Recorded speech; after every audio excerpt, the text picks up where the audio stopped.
ஜம் ஆன்மீக அன்பர்களுக்கு வணக்கம். செல்வவளம் கொழிக்க வீட்டில் செய்ய வேண்டியவை.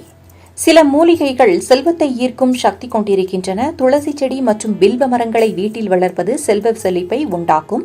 பணப்பெட்டியில் வெற்றிலையும் பாக்கும் வைத்து பணம் வைக்க செல்வம் பெருகும் என்று நம்பப்படுகிறது. நெல்லி மரத்திலும் பில்வ மரத்திலும் மகாலட்சுமி தாயார் வாசம் செய்வதாக கூறப்படுகிறது. தெய்வாம்சம் பொருந்திய இந்த மரங்களை வீட்டில் வளர்ப்பது நல்லது. பார்க்கடலில் உருவான மகாலட்சுமி கடலில் இருக்கும் உப்பில் வாசம் செய்வதாக நம்பப்படுகிறது. எனவே வீட்டில் எப்பொழுதும் கல் உப்பு இருக்குமாறு பார்த்துக் கொள்வதுடன் அரிசி மற்றும் தானியங்களும் குறைவில்லாமல் பார்த்துக் கொள்ள வேண்டியது அவசியம். வாஸ்து சாஸ்திரம்.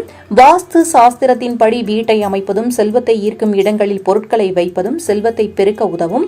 வீட்டின் வடகிழக்கு திசையில் நீரூற்று அல்லது நீர்நிலைகளை அமைப்பது, வீட்டின் நுழைவாயிலில் கண்ணாடிகளை வைப்பது, வடமேற்கு திசையில் காற்றாடி மணி கட்டுவது போன்றவை செல்வத்தை ஈர்க்கும் என்று சொல்லப்படுகிறது.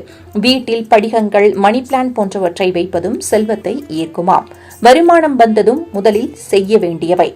மாதந்தோறும் வருமானம் வந்ததும் முதல் செலவாக உப்பு, இனிப்பு, மல்லிகைப்பூ போன்றவற்றில் ஏதேனும் ஒன்று வாங்குவது செல்வத்தை ஈர்க்கும் என்று கூறப்படுகிறது. பணப்பெட்டியை தென்மேற்கு மூலையில் வைத்து அதில் சிறிது மல்லிகை பூவையும் போட்டு வைக்க செல்வம் பெருகிக் கொண்டே இருக்கும். மல்லிகைப்பூ வாடியதும் புதியதாக வேறு பூவை மாற்றி வைக்கலாம்.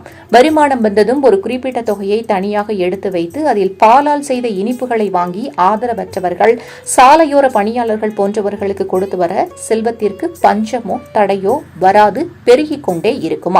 வீட்டை சுத்தமாக வைத்திருப்பது. வீட்டை தினமும் காலையில் சுத்தம் செய்வது, வாசலில் நீர் தெளித்து கோலமிட்டு தீபம் ஏற்றுவது மகாலட்சுமி தேவியை வரவேற்கும். தொடர்ந்து தினமும் காலையிலும் மாலையிலும் விளக்கேற்றி வழிபடுவது வீட்டில் ஐஸ்வர்யம் பெருக வழிவகுக்கும். அத்துடன் எப்பொழுதும் நேர்மறை எண்ணங்களுடன் செயல்படுவதும் வீட்டில் மகிழ்ச்சியையும் செல்வத்தையும் நிலைக்கச் செய்யும். மகாலட்சுமியானவள் சுத்தமான இடத்தில்தான் வாசம் செய்வாள். எனவே வீட்டில் குப்பைகள், அழுக்குகள் சேராமல் சுத்தமாக வைப்பது மகாலட்சுமியின் அருளை பெறுவதுடன் செல்வ வளத்தையும் அதிகரிக்கும்.